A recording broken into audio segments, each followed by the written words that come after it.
Rugby league bosses say they are surprised and disappointed that no one has ever been awarded a knighthood or a damehood for services to the sport.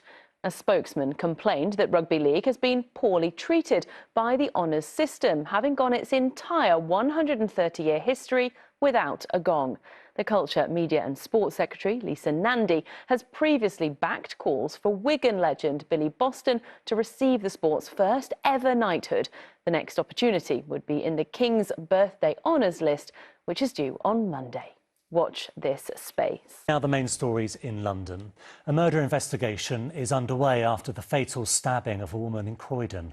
Police were called to Frith Road at 9 a.m. this morning following reports of 2 people being injured. A woman in her 20s died at the scene, while a man in his 30s was taken to hospital with minor injuries. He has since been arrested on suspicion of murder and remains in hospital. A 69-year-old mother from Streatham, who is protesting the imprisonment of her son in Egypt, has been told by doctors that she is close to death after being on a hunger strike for more than 240 days. Laila Souef has been hospitalised with dangerously low blood sugar and is refusing medical intervention. Her son, Ala Abdel Fattah, was previously accused of spreading fake news, but despite finishing a 5-year sentence, he hasn't been released. His imprisonment has been ruled unlawful by the UN.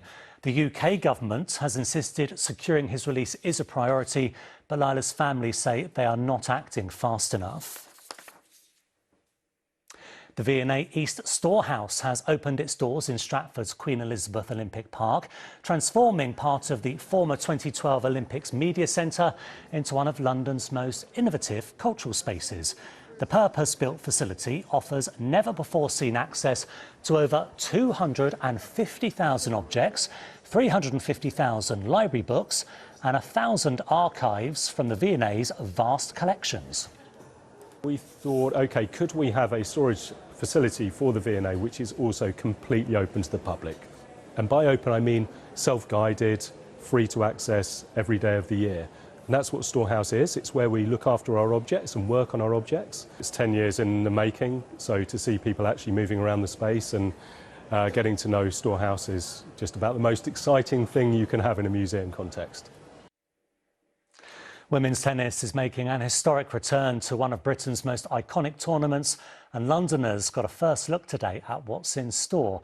A pop-up tennis court took over Trafalgar Square as the new women's trophy for the Queen's Club Championships was unveiled, marking the return of women's matches to the tournament for the first time in more than 50 years.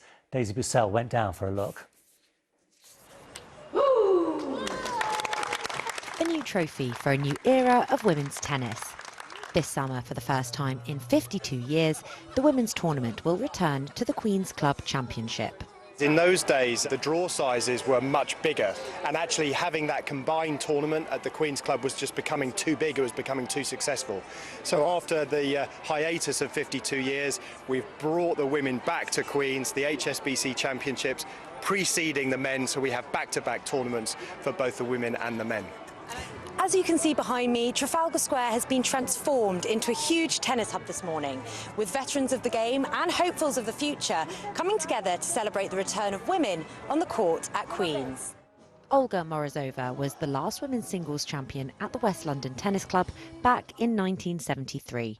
It was a huge event before Wimbledon, and of course for me individually it was very important too, because I was actually telling myself and the tennis world that I'm a good player and I can be seated in Wimbledon and I can win the big tournaments. She was part of the design team behind the new Women's Cup. It's a classics, right? It's a very elegant, it's very nice, it's a little bit like, I have to say women, you know? I mean, I think it's actually quite nice and very important too that I have my name there.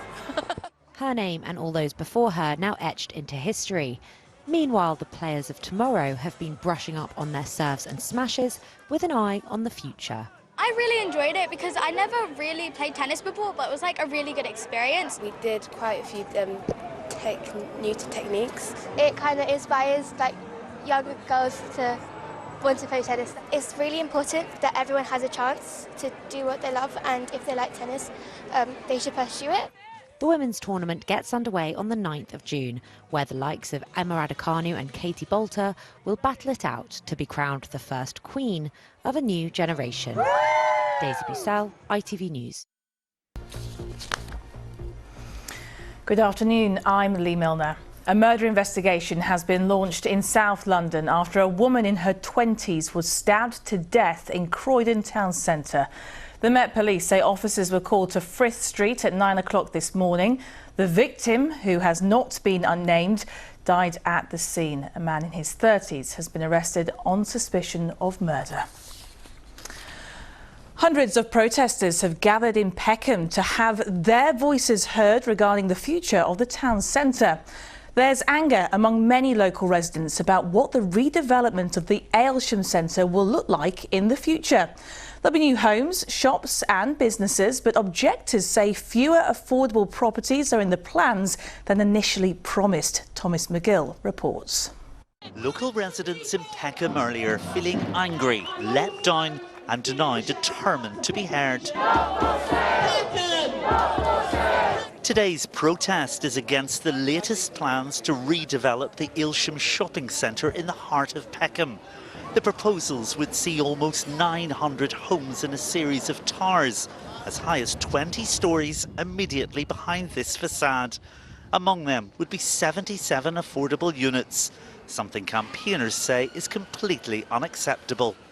We are extremely angry that the developer is proposing a development of which will provide 12% so-called affordable housing. But it's not just the lack of affordable homes that residents are unhappy about. Even the little street markets, they're going to be losing all of that as well. Because if they're doing the development, it means then the infrastructure is going to be changed. And I haven't heard them talk anything about the infrastructure. It doesn't fit in. It has no sort of consideration for what's been here before, which is often the problem. And like you say, people love, even if you're just visiting, it has such a wonderful reputation for being so diverse. Barclay Homes says this is an underutilised site in a highly sustainable location. And due to the passage of time, there has been a decline in market conditions, putting into question the viability of the scheme and what they can deliver. But they also say that despite Southwark Council's own assessors agreeing that the site can't afford any affordable housing, they've offered 12%. Southwark Council say all planning applications in Southwark must meet the needs of the borough, including our policies on affordable housing. But the future of this site won't be determined by Southwark Council, as Barclay Homes has now submitted an appeal to the Planning Inspectorate. A decision is due in the coming months. Thomas McGill, BBC London. One of the busiest stations on the DLR network has closed today until spring next year. TfL announced earlier this year that Cutty Sark in Greenwich would have to shut for months in order to replace all 4 broken escalators. Travellers have been advised to use Greenwich DLR station, bus services or the river instead. Now, it's been 4 years since Southend United dropped out of the Football League. But tomorrow, the Blues have a chance to regain their place in the EFL when they take on Oldham in the National League playoff final. Some players are relishing the chance to play at Wembley. I've never played there before, so when the penalties went in, it was kind of the first thing I thought of was we're going to Wembley, so it's going to be exciting times. I couldn't have fully dreamt of playing at Wembley 3-4 years ago where I was playing, and now to think that there's going to be a record crowd, I'm not sure how many there'll be there in the end, but I know there'll be plenty, and to think that you can be playing in front of that for a stake at the Football League is what dreams come true, really.